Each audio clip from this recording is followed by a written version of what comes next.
Bonjour. Donc, je vais vous faire une présentation pour essayer de clarifier un sujet qui était flou pour moi, qui était qu'est-ce que c'est qu'un DevOps? Et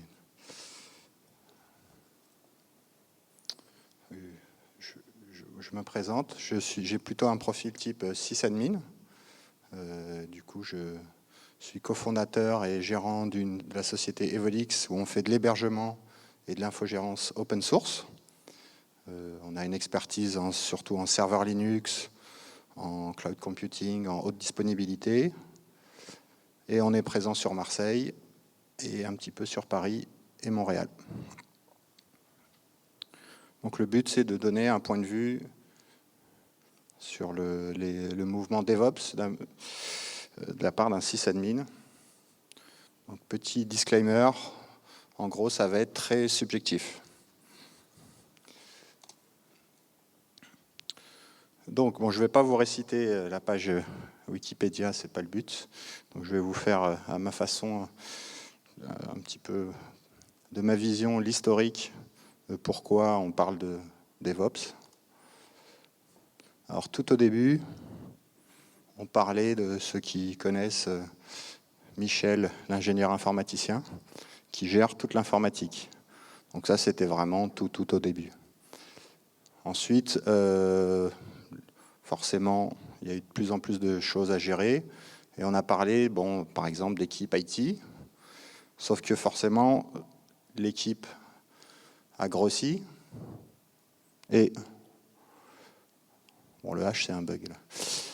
J'ai fait mes slides, j'ai entendu parler de continuous delivery, donc j'ai fait mes slides en continu durant la journée pour être dans le thème. Et là, il y a un bug, bon, je committerai après.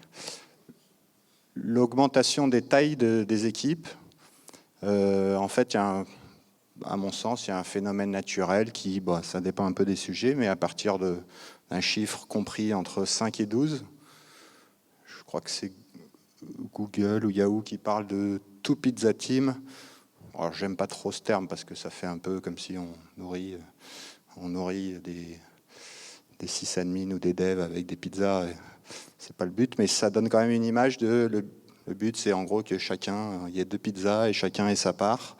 Et si il y en a pas assez, du coup, c'est que l'équipe est un peu trop grande. Et typiquement sur la partie sysadmin, effectivement, si on gère notamment des tâches de type des incidents ou autres, on voit bien que si on est 50 à gérer des incidents, bon, c'est pas le premier qui décroche le téléphone et il faut se passer les informations.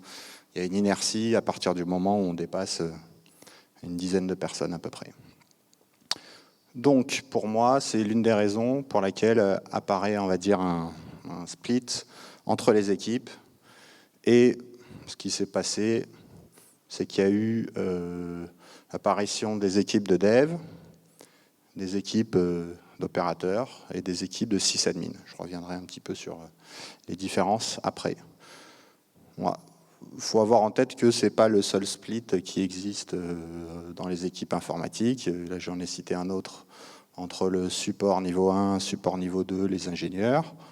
Niveau sysadmin, il y a les sysadmins, les netadmins qui s'occupent du réseau, les DBA qui s'occupent de la base de données, et potentiellement, bon, c'est un problème le problème de split d'équipe entre dev et OP. Et hop, c'est pas quelque chose de très original, hein, c'est un problème assez classique. Donc voilà. Donc, après, je vous ai fait des petits dessins, je vais reprendre. Donc, celui qui a les lunettes, c'est le dev, celui qui a la barbe, l'op. Et le sysadmin, lui, il a la barbe, le chapeau et tout. Petite parenthèse sur, du coup, quelle est la différence entre un op et un sysadmin. Alors, je vais faire un résumé très, très grossier, mais du coup, quand le dev demande de faire ça, l'opérateur, lui, son but, c'est que ça marche. Il va exécuter, il va dire « Ok, je fais le mieux possible ». Le plus rapidement possible, et bon, je m'exécute. Et pour moi, la différence avec un sysadmin, le dev, il va dire fais-moi ça, et le sysadmin, il va dire non. Et peut-être après, s'il est de bonne humeur, il va demander pourquoi.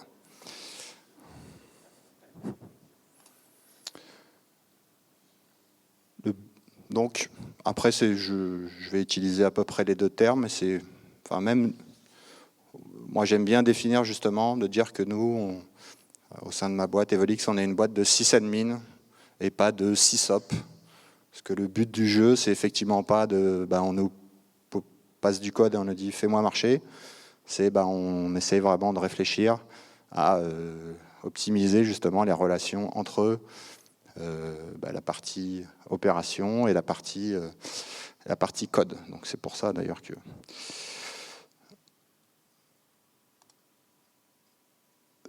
Donc le principe de revenir un petit peu sur l'opposition entre les développeurs et les sysadmins. Ce qui s'est passé, c'est que, à mon sens, quand il y a eu justement le split en plusieurs équipes, c'est quelque chose qui s'est passé dans les années, disons, 80-90 plutôt.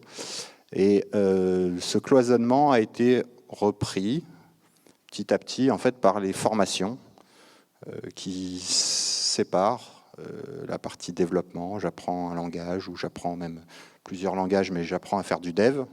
Et les formations qui apprennent à faire du réseau, du système. Et on apprend, souvent on découvre la partie réseau quand on fait du dev ou autre, mais on apprend, c'est quand même assez cloisonné. Et dans les entreprises, c'est presque une conséquence. Du coup, on retrouve ce cloisonnement. Et même, ce qui se passe, est effectivement, pour moi, l'un des bugs, c'est qu'on retrouve ce cloisonnement même quand il y a des tailles d'équipe qui ne nécessitent pas un cloisonnement. S'il y a 20 personnes, bon, on peut imaginer, pour la partie technique, qui est 10 devs, 10 op, bon, ça peut être logique. Maintenant, s'il y a 3 personnes, avoir un cloisonnement, en tout cas pour la taille d'équipe, c'est pas nécessaire. Et pourtant, du fait que par les formations, et puis c'est ce qu'on tout à l'heure, il y avait une présentation, et il disait qui est dev, qui est sysadmin. Du coup, c'est dans la tête, c'est assez cloisonné. Et donc voilà pourquoi, pour moi, on retrouve un peu cette opposition. Et donc ça crée vraiment, symboliquement, presque une sorte de mur, le mur de Berlin, entre les équipes dev et les équipes sysadmin. Des cas assez concrets. En cas de problème, qu'est-ce que ça donne ? Le dev, il va dire c'est pas mon code qui pose problème, c'est l'infra. Les serveurs ne sont pas optimisés. Et puis le sysadmin, il va dire non, c'est pas l'infra, c'est le code qui est pourri. Et du coup, ils vont se renvoyer la balle indéfiniment. Et en cas de problème de performance, un exemple aussi, c'est le dev va dire la base de données n'est pas assez optimisée. Il faut optimiser la base de données, il faut optimiser les serveurs. Moi, j'ai fait mon code, je sais qu'il marche. Et voilà un exemple, et c'est peut-être le plus classique. Les sysadmins vont dire oui, bon, le code marche sur la pré-prod, mais là en prod, il y a du monde, il faut mettre du cache parce que sinon on va être obligé, on ne peut pas acheter 50 serveurs. Et donc il faut optimiser le code. Et pareil, on va se renvoyer la balle. Alors, l'idée géniale, c'est faire tomber le mur entre les deux. Alors j'ai mis en 2000 quelque chose parce que ça dépend un peu des projets, des boîtes. C'est en 2009, 2010, 2012, certains 2016 et plus. Naissance du mouvement DevOps. Donc j'ai repris un peu un schéma qui vraiment essaye d'expliquer ça. Alors là j'ai mis une date mais qui correspond à peu près, je pense qu'on ne parlait pas trop de DevOps en 2005. Le moyen de communiquer, l'interaction entre les développeurs et les sysadmins, c'était vraiment orienté sur le code. Je code dans mon coin, je te remets du code, avec un peu de chance, un peu de doc, et débrouille-toi, fais le marché. Et l'opérateur, il prend le code, il essaye de déchiffrer la doc s'il y en a, et il essaye de faire fonctionner. Et il y a vraiment des entreprises où c'est un fonctionnement comme ça, et encore maintenant. Et du coup, c'est à peine s'ils se parlent, et puis en cas de problème, ça fait effectivement, ça rend les choses encore plus compliquées. Et au milieu, ou presque, il y a le sysadmin du coup qui est pas content. Je ne sais pas en quelle année, en 2008, 2009, hein, dans ces années-là. Du coup, il y a des choses qui sont sorties, notamment Git, qui permet de faire très facilement la gestion de code avec des branches. On a commencé à parler, je ne suis pas fort en date, mais de NoSQL, qui du coup a fait provoquer quelques réflexions.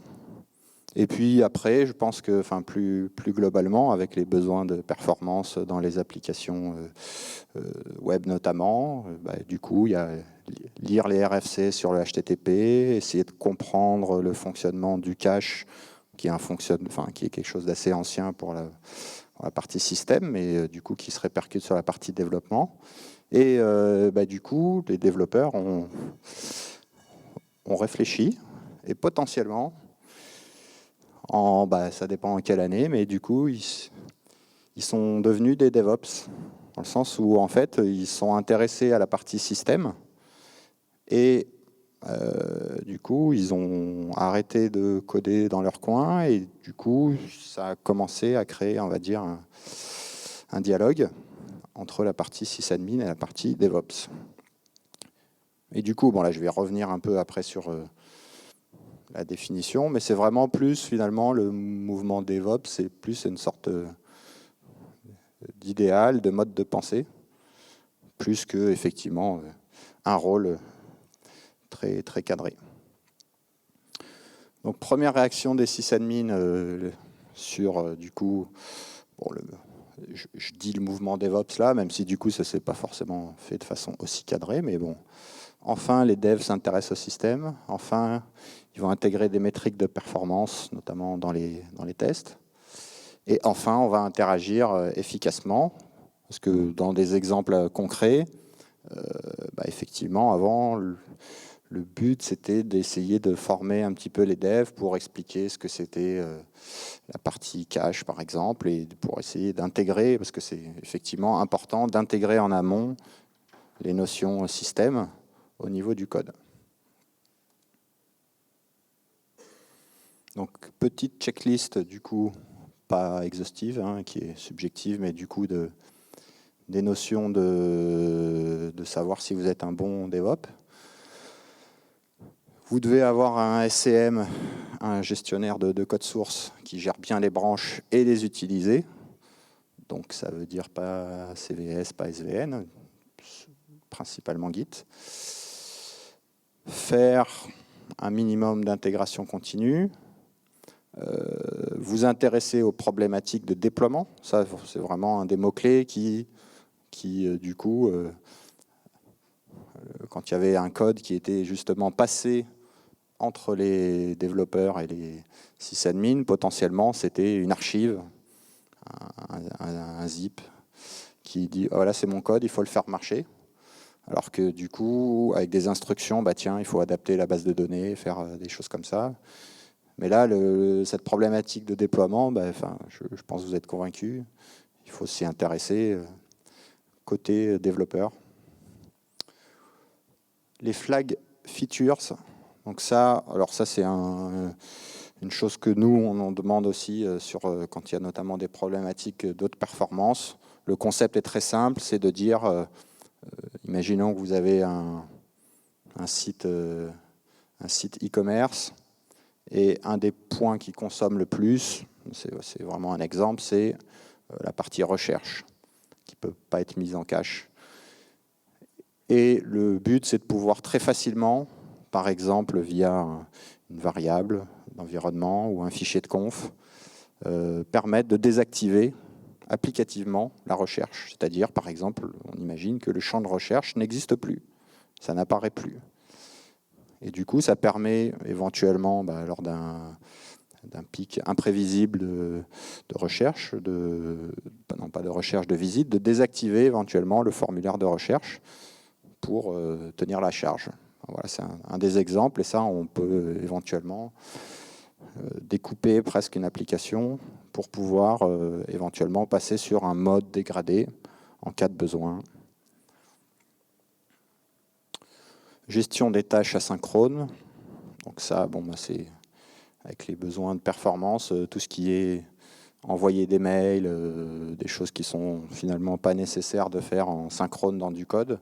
Potentiellement, le but c'est de passer par des workers et de pas faire de faire travailler, on va dire, des tâches en asynchrone. Faire des tests de performance. Donc ça aussi c'est maintenant assez classique, mais bon, il y a un certain temps, quand ça marchait, le développeur, ça marchait sur son poste, pour lui ça allait marcher en prod.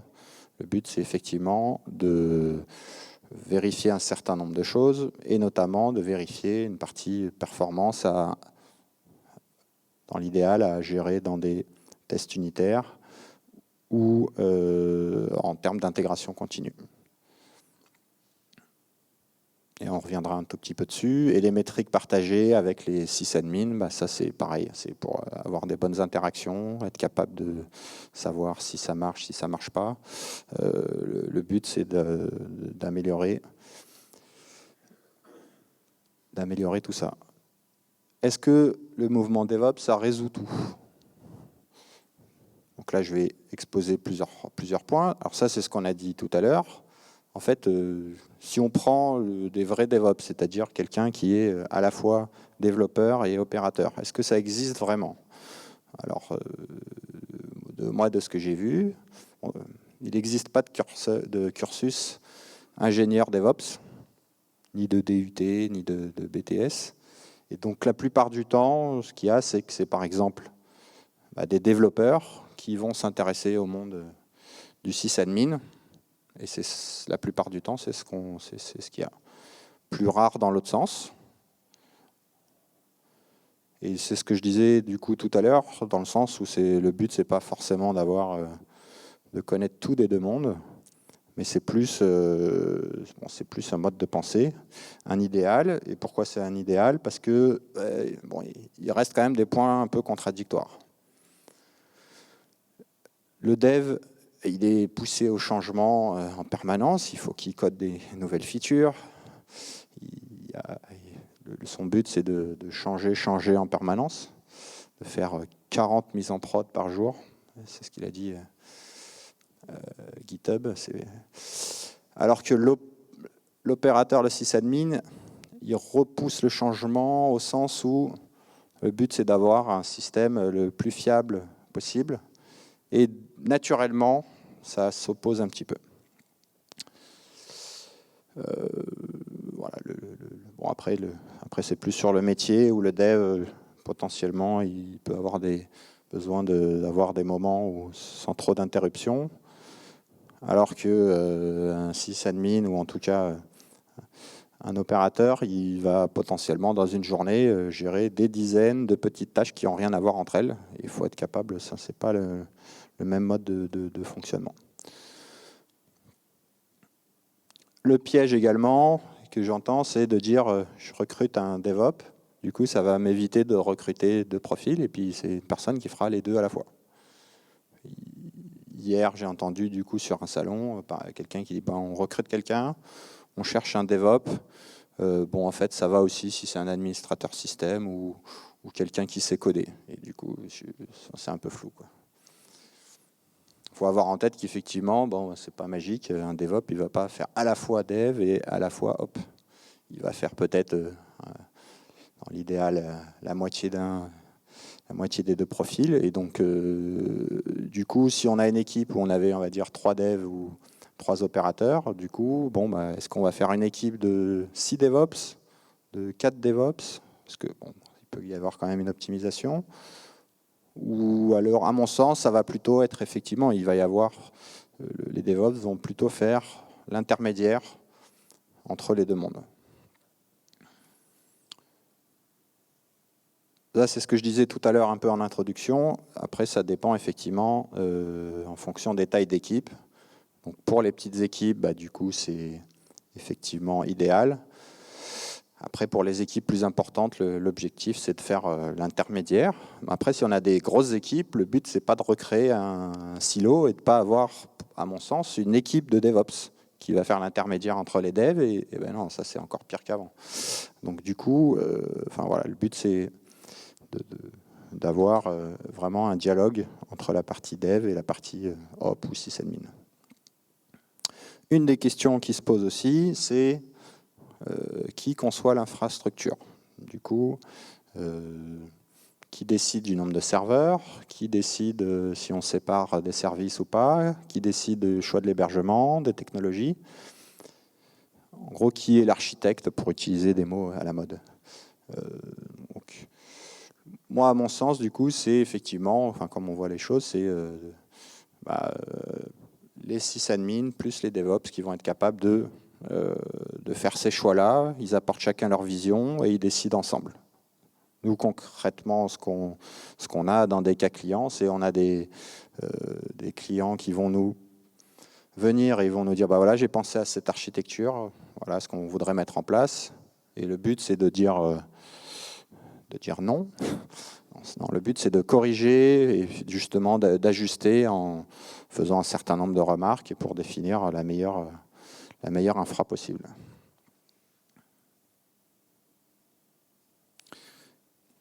Quelques questions du coup qu'il faut avoir en tête, à mon sens, et que je vous apporte pas forcément la réponse, mais du coup, quand ça marche pas, alors bon là il y a plein de projets, plein de contextes, ça dépend un petit peu des cas, mais qui reçoit les appels, alors directement ou indirectement, mais quand ça marche pas, qui est-ce qui reçoit les appels? Qui va se réveiller quand le code plante? Ou parce qu'il y a des incidents d'infra ou de réseau?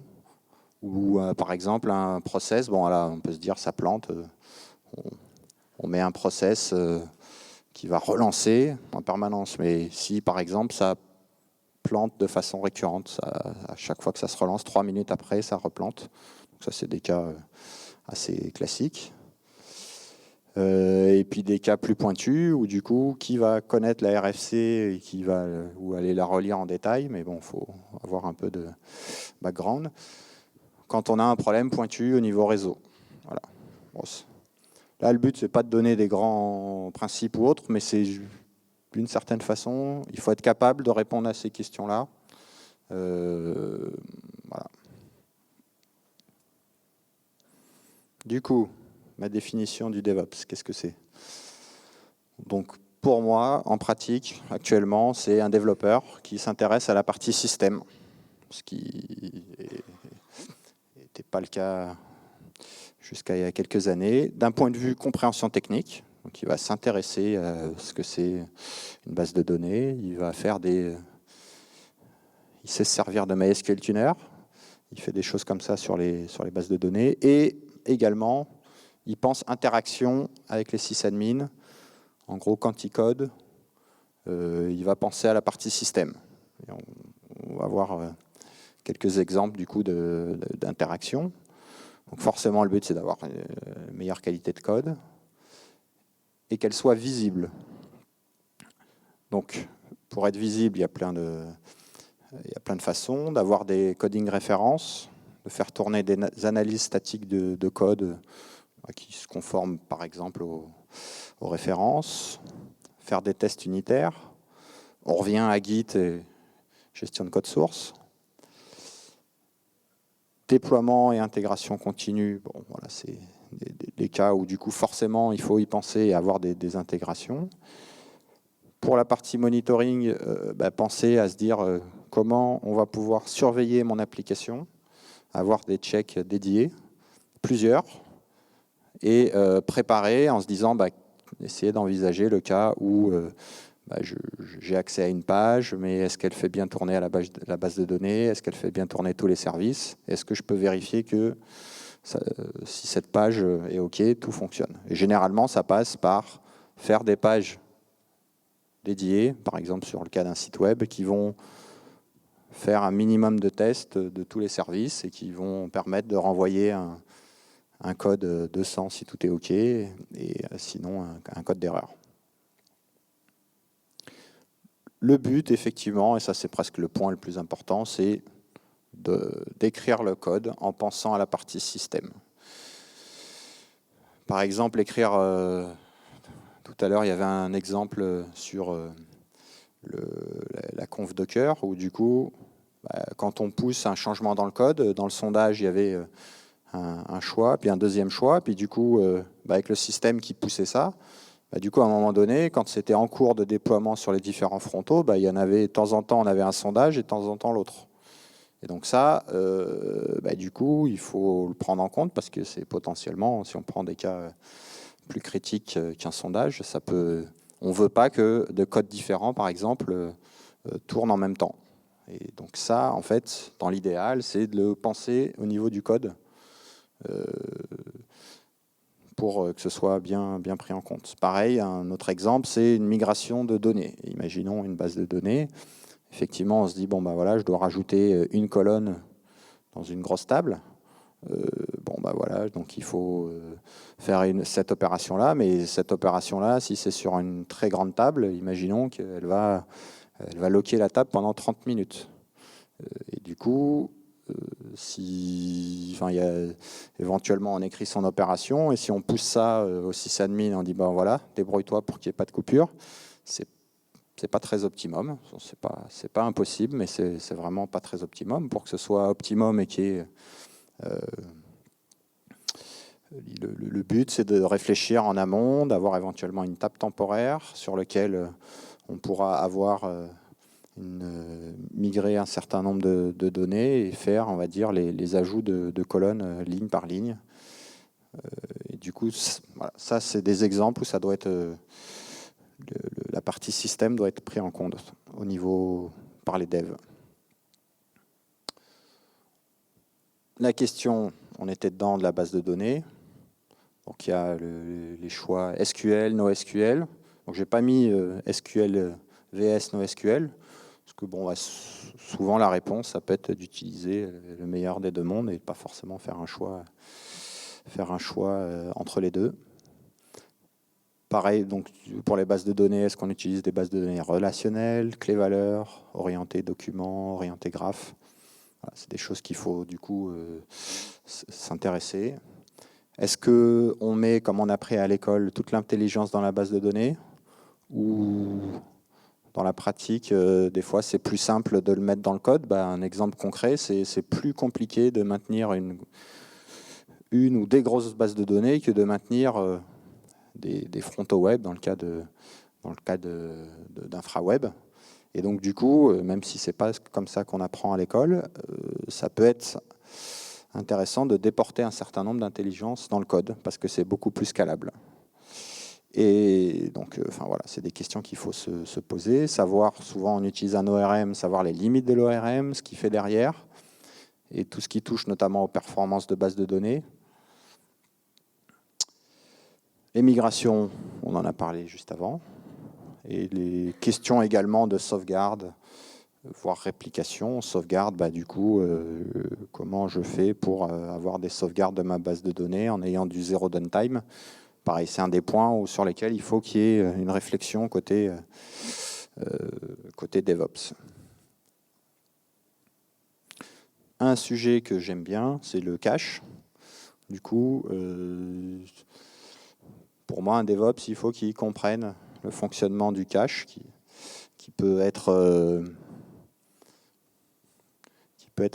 qui est assez simple, mais qui, dans la pratique, peut être compliqué, parce que du coup, je sais que avec certaines sociétés, du coup, on leur a expliqué comment ça fonctionnait le cache, mais ils ont implémenté du cache, mais du coup, ça devenait, dès qu'il y avait un problème, à l'inverse, ils disent, c'est un problème de cache, il y a un problème de cache.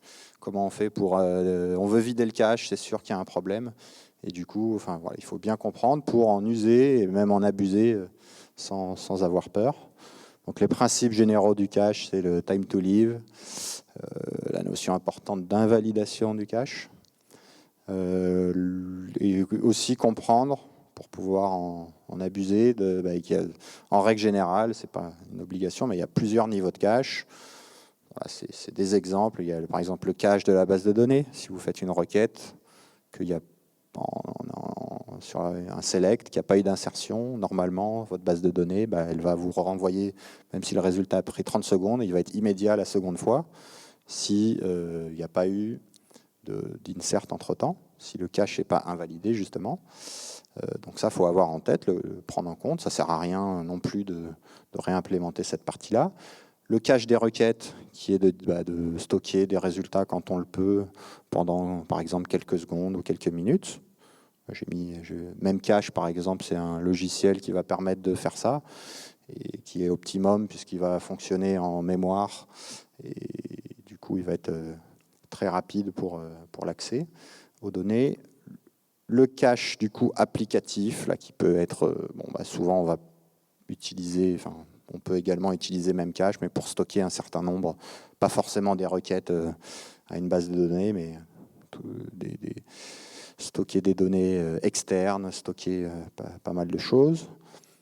Le cache HTTP, qui est très important, que de toute façon, ça, il faut souvent on le connaît plus ou moins, puisque les navigateurs, pour parler correctement au navigateur, quand on fait une application web, il faut qu'on s'intéresse à est-ce que j'envoie les bons en-tête, est-ce que le navigateur Firefox, Chrome, Internet Explorer, est-ce qu'il va garder en cache ma page, ou est-ce que je suis sûr qu'il va rafraîchir quand je vais retourner sur la page d'accueil, par exemple? Tout ça, ça se gère notamment avec des en-têtes HTTP. Le fait d'envoyer des cookies ou de ne pas envoyer des cookies, c'est quelque chose de très différent, notamment généralement quand il y a des cookies, s'ils servent pour une partie dynamique, ça veut dire qu'on ne pourra pas mettre la page en cache. Et du coup, il faut avoir en tête que ça a un coût d'un point de vue système et d'un point de vue serveur. Et le cache ESI, c'est la possibilité d'avoir en fait une sorte de cache HTTP, mais partiel pour certaines pages. Forcément, souvent, on a des pages qui sont un peu dynamiques, avec des informations propres à un utilisateur, mais on peut quand même mettre la page d'accueil, éventuellement, on peut mettre tout en cache, à part une petite portion, et on peut utiliser du cache ESI avec des logiciels, notamment comme Varnish, qui vont être capables de les interpréter. Là, je passe un peu, effectivement, en revue un certain nombre de points, mais je vais passer rapidement, mais c'est des points pour moi importants pour la partie DevOps. Comprendre le load balancing. Juste avant, sur Docker, justement, il parlait de hop, il y a un HAProxy qui se met en place tout seul. On voyait après la conf du HAProxy dans le petit écran. Du coup, c'est super si c'est automatisé, mais c'est aussi bien de comprendre un peu comment ça marche. Tolérance de panne, zéro downtime, ça on en a parlé. Et on peut utiliser notamment HAProxy pour faire ça. Toute la partie tolérance de panne, on peut aussi utiliser VRRP, qui est en gros le principe un petit peu d'avoir une IP flottante pour avoir de la tolérance de panne.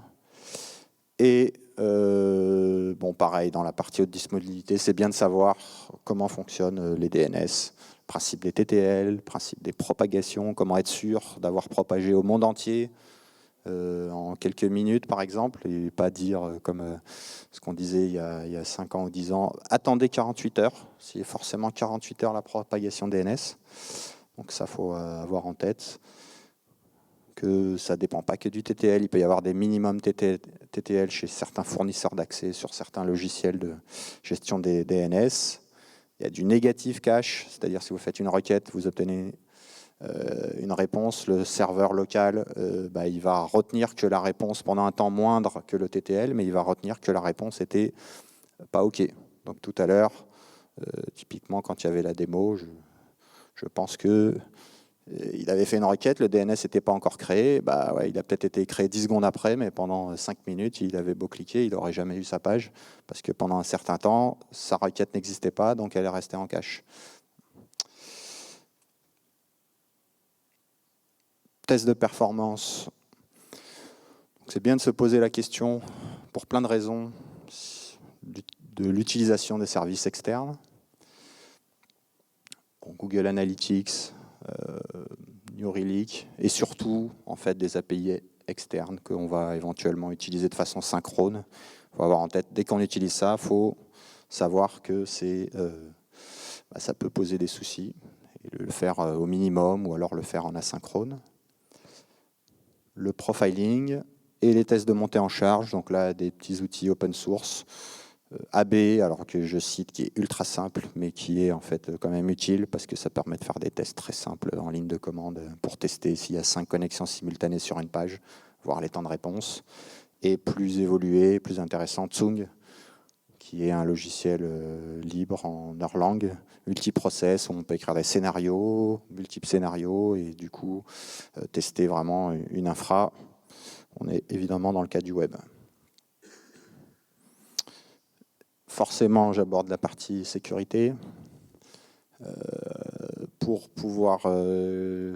c'est important de connaître le workflow, la partie sécurité, notamment sur les logiciels open source, puisque souvent il y a des briques open source à plein de niveaux dans une infra. Alors, souvent on connaît les failles 0D, ok, mais souvent ce qui se passe, c'est que les failles de sécurité, quand il y a quelqu'un qui trouve ces failles, c'est quand même souvent des utilisateurs avancés ou voire des développeurs non officiels. Ils reportent le projet avec une faille qui va rester sous embargo.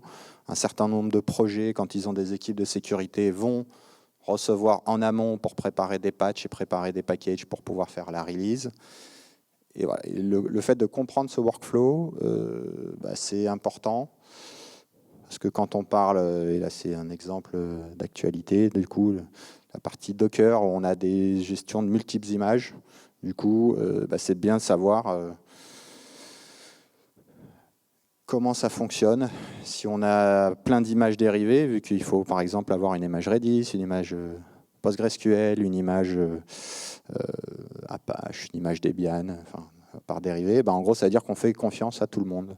Il faut avoir en tête, du coup, par exemple, je ne sais pas répondre, mais l'image Redis, est-ce que c'est Redis lui-même qui fait cette image ? Et du coup, est-ce qu'il va maintenir cette image et est-ce qu'il a une équipe de sécurité qui va être chargée de mettre à jour très rapidement cette image en cas de problème? Et donc voilà, le plus important dans tout ça, effectivement, c'est de savoir à qui on fait confiance. Et si on fait confiance à tout le monde parce qu'on utilise tout, c'est un peu compliqué. Et du coup, voilà, c'est des questions à se poser. Je passe rapidement, mais c'est un petit peu dans les thèmes abordés, notamment les game days, donc ça vient de chez Amazon, le terme, et le principe c'est en fait d'organiser des journées dédiées avec des sortes de jeux de rôle, avec des scénarios catastrophes. Exemple typique, chez Netflix, le KO Monkey, en gros il provoque volontairement des crashs, des latences entre des serveurs, pour du coup être capable d'avoir une infra résiliente. Et donc, voilà, c'est des choses qui se posent. Les questions qui fâchent un petit peu, c'est des thèmes que du coup j'ai pas abordés jusqu'ici. C'est infrastructure as code. Alors déjà, le principe c'est du coup d'optimiser, d'automatiser tout, et même d'automatiser la mise en place des nouveaux serveurs. Donc, moi, quand je vois ça, ce que je me dis, c'est l'automatisation, c'est la préoccupation numéro 1 des sysadmins depuis tout le temps. Hein. Le but, c'est d'automatiser, de scripter, etc. Donc, pour moi, ça pas forcément c'est pas quelque chose de révolutionnaire. Ce qui révolutionne effectivement pas mal les choses, c'est des nouveaux outils, ce qui crée des nouveaux challenges. Mais du coup, ça reste, pour moi, c'est pas non plus le point central de la partie DevOps. Ça permet de faire des optimisations, mais avant, on avait on avait forcément des choses qui ressemblent à ça. Et typiquement, le fait de tout automatiser, pour moi, ça ne veut pas dire qu'il faut pousser du Docker en prod. Le Docker, c'est super pour faire de l'intégration continue, c'est super pour avoir des environnements identiques pour la partie développement. Pour la partie prod, je vous ai dit que c'était subjectif, mais du coup, pour moi, il faut attendre. Et on va plutôt être sur un mode avec du Puppet, Salt, Chef ou Ansible pour gérer cette partie-là. Un autre point qui, là, c'est pas forcément un point qui fâche, mais c'est release early, release often. On fait 40 mises en prod par jour. Ça, c'est super. Ça veut dire qu'on maîtrise, on est capable de corriger très rapidement en cas de problème. Par contre, Ça ne veut pas dire qu'il faut utiliser toutes les dernières technos, et on revient au point précédent, qui sont à la mode. Il faut avoir en tête qu'utiliser une techno bleeding edge, en gros, c'est pas interdit, mais ça a un vrai coût. C'est-à-dire que si vous utilisez MongoDB, ça vient de sortir au moment où ça vient de sortir, vous pouvez peut-être le faire si vraiment ça vous permet au lieu de le recoder vous-même certaines features, vous pouvez, ça vous fait gagner un temps énorme, voilà, mais il faut avoir en tête que ça va avoir un vrai coût, que du coup vous allez devoir potentiellement maintenir un petit peu un certain nombre de choses, ça va coûter du temps, de l'argent, et du coup, bon, c'est un peu comme ce qu'on disait sur certains autres points, voilà, il faut, c'est pas interdit, mais il faut le faire avec vraiment beaucoup de précautions.